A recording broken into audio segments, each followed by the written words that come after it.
Some good news today. Yes, that is what I say. Give me some good news today.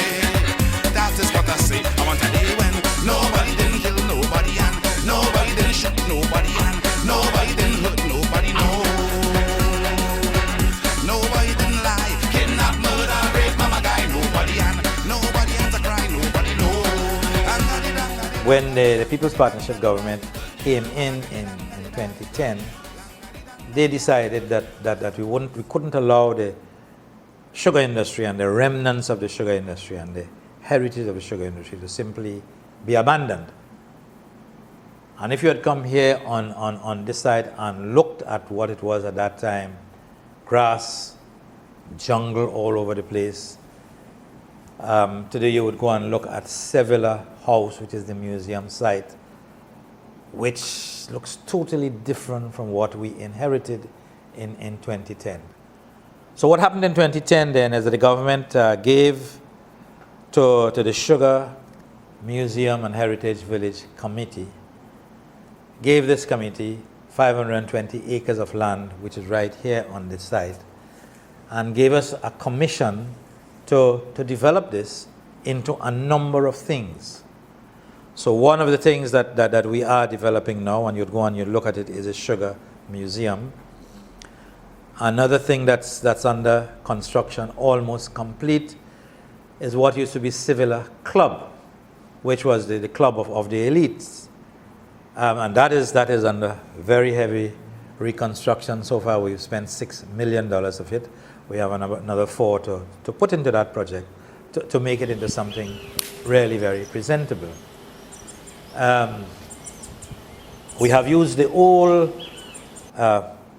pharmacy, which you will see as you enter the compound, refurbished two buildings that were totally abandoned and overcovered with grass and lian and the habitation of snakes and insects and so on. That has been totally transformed, and what we are doing at the present time, as you will see, is that we are creating an archive for the sugar industry over the last 150 years.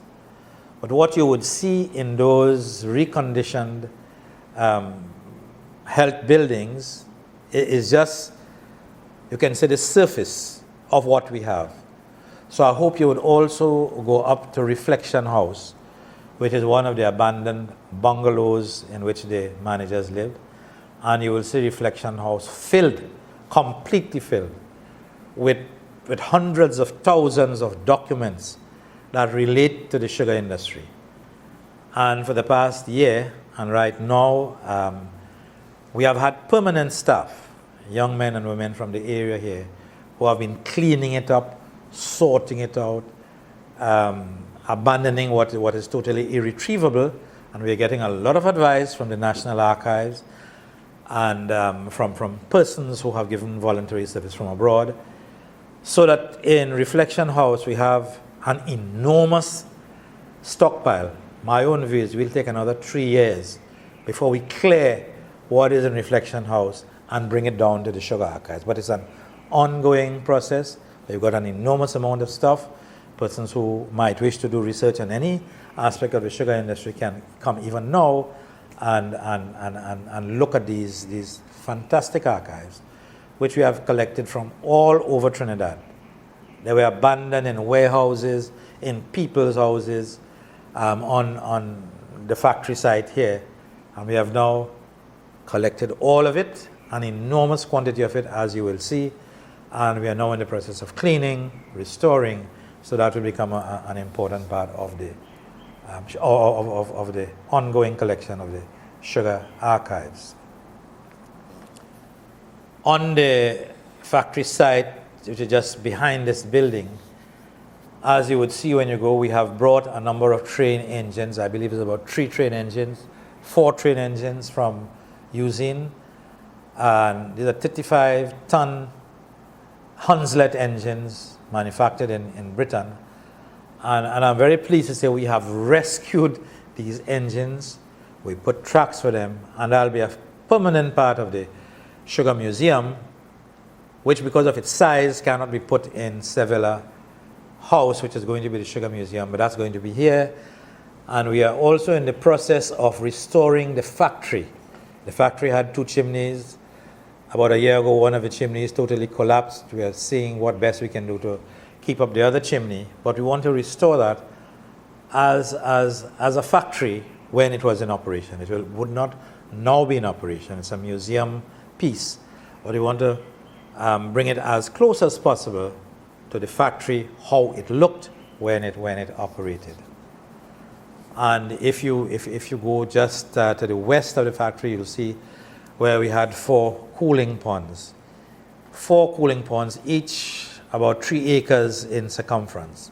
So that's about 12 acres of really pristine water with a lot of fish, very good for recreation and so on. And we are hoping to convert that through private enterprise, because one of the important things in this whole project is to try and attract as many private enterprises as possible to partner with us, because we don't want to be going to the government all the time. So we are looking for partners, in the public space, partners in the business community to develop, and we're hoping that that 4 ponds area, which is an excellent area for possibly a water park, possibly a fishing area, I used to be determined by who is the investor. So that's up for negotiation with anybody who wants to come and develop that place. The whole purpose of the Heritage Village and the Sugar Museum is to recreate a very important slice of our history. There's very little sugar cultivation going on now. There are no slaves, there are no indentured Indians. There are no huts and replicas of how the African ancestors, the Chinese ancestors, the Indian ancestors lived. So we are hoping to present that as a preserved slice of a very important part of our history. And we are hoping that the whole of the nation would participate in coming and seeing how our African ancestors lived, how our Chinese ancestors lived, how our Portuguese ancestors lived, how our Indian ancestors lived.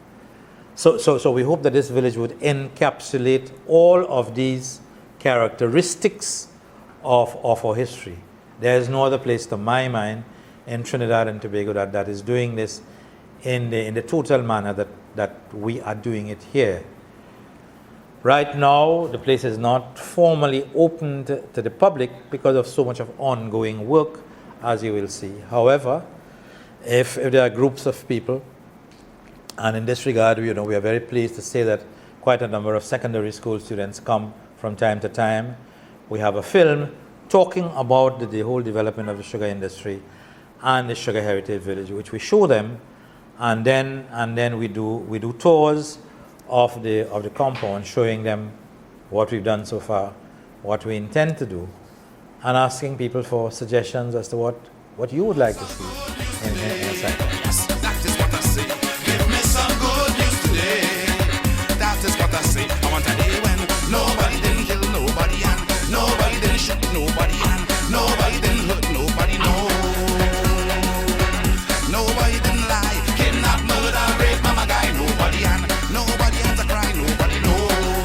For those of you interested in finding out a little bit more about Indian heritage, and any heritage in particular, make sure and come on down to the Central Plains of Trinidad. It's all here for us to enjoy, to learn about, and to really savor what we have right here in Trinidad.